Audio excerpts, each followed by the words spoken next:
श्री सत्यनारायण भगवान की कथा। द्वितीय अध्याय। सूत जी बोले, हे ऋषियों, जिसने पहले समय में इस व्रत को किया है उसका इतिहास कहता हूँ, ध्यान से सुनो। सुंदर काशीपुरी नगरी में एक अत्यंत निर्धन ब्राह्मण रहता था। वह भूख प्यास से बेचैन हुआ नित्य पृथ्वी पर घूमता रहता था। ब्राह्मणों से प्रेम करने वाले भगवान ने ब्राह्मण का रूप धारण कर उसके पास जाकर आदर के साथ पूछा, हे विप्र, नित्य दुखी हुआ पृथ्वी पर क्यों घूमता है? दीन ब्राह्मण बोला, मैं निर्धन ब्राह्मण हूँ, भिक्षा के लिए पृथ्वी पर फिरता हूँ। हे भगवान, यदि आप इसका उपाय जानते हो तो कृपा करके कहो। वृद्ध ब्राह्मण बोला, सत्यनारायण भगवान मनवांछित फल देने वाले हैं, इसलिए हे ब्राह्मण, तू उनका पूजन कर, जिसके करने से मनुष्य सब दुखों से मुक्त होता है। ब्राह्मण को व्रत का सारा विधान बतलाकर बूढ़े ब्राह्मण का रूप धारण करने वाले श्री सत्यनारायण भगवान अंतर्ध्यान हो गए। जिस व्रत को वृद्ध ब्राह्मण ने बतलाया है मैं उसको करूंगा, यह निश्चय करने पर उसे रात में नींद नहीं आई। वह सवेरे उठ सत्यनारायण भगवान के व्रत का निश्चय कर भिक्षा के लिए चला। उस दिन उसको भिक्षा में बहुत धन मिला, जिससे बंधु बांधवों के साथ उसने श्री सत्यनारायण का व्रत किया। इसके करने से वह विप्र सब दुखों से छूटकर अनेक प्रकार की संपत्तियों से युक्त हुआ। उस समय से वह विप्र हर मास व्रत करने लगा। इस तरह सत्यनारायण भगवान के व्रत को जो करेगा वह सब पापों से छूटकर मोक्ष को प्राप्त होगा। आगे जो पृथ्वी पर श्री सत्यनारायण भगवान का व्रत करेगा वह मनुष्य सब दुखों से छूट जाएगा। इस तरह नारद जी से नारायण जी का कहा हुआ यह व्रत मैंने तुमसे कहा।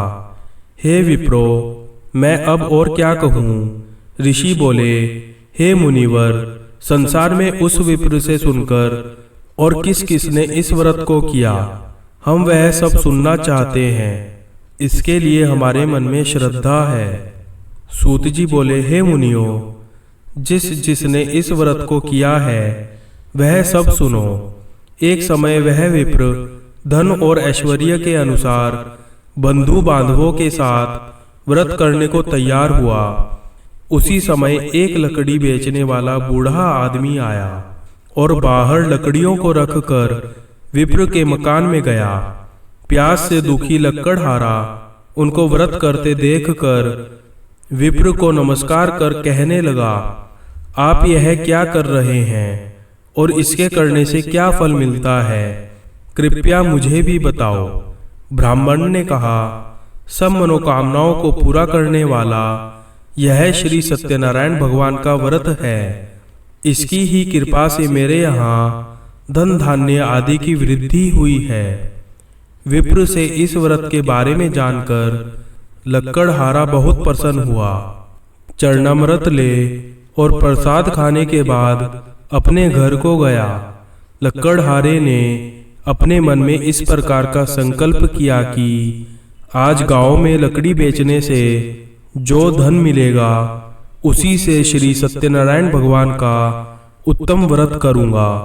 यह मन में विचार कर वह बूढ़ा आदमी लकड़ियां अपने सिर पर रखकर जिस नगर में धनवान लोग रह रहे थे वह ऐसे सुंदर नगर में गया। उस रोज वहां पर उसे उन लकड़ियों के दाम पहले दिनों से चौगुना मिले।